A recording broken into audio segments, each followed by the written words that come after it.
มอบหน้าที่เวียกงานระหว่างประธานและรองประธานคณะกรรมการ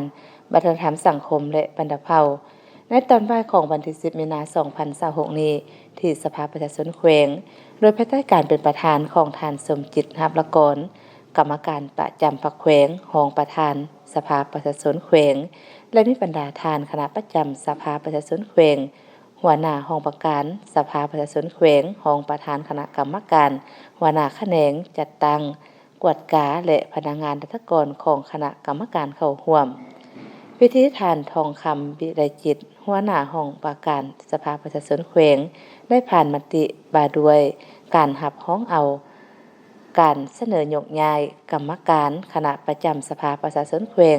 ประธานคณะกรรมการวัฒนธรรมสังคมและบรรพเผ่าฉบับเลขที่65ขปจข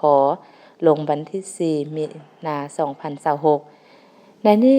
กองประชุมคณะประจำสภาประชาชนแขวงตกลงรับร้องเอาการยกย้ายของท่านสมจิตเล้าจุงรองเลขาหน่วยพรรคกรรมการประจำสภาประชาชนแขวงประธานคณะกรรมการวัฒนธรรมสังคมและบรรพเผ่าสภาประชาชนแขวงไปรับหน้าที่ใหม่อยู่องค์การแนวร้าวสร้างศาสตร์แขวงพงศาลีได้ให้สืบต่อปฏิบัติตามสิทธิและหน้าที่ของสมาชิกสภาประชาชนแขวง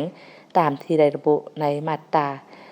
27ของกฎหมายว่าด้วยสภาประชาชนขันแขวงฉบับปรับปรุงฉบับเลขที่57/สพศลงวันที่28 มิถุนายน 2024และนิติกรรมอื่นที่เกี่ยวข้องของคณะประจำสภาประชาชนแขวงจนหมดสมัยของสมาชิกสภาประชาชนแขวงสุดที่4จากนั้นท่านสมจิตเล้าจุงได้ผ่านบทบันทึกการนำพาชี้นำเบียกงานหอบด้านของคณะกรรมการวัฒนธรรมสังคมและบรรพเผ่าสภาประชาชนแขวงพร้อมทางมอบหน้าที่และเซ็นบทบันทึกมอบให้รองประธาน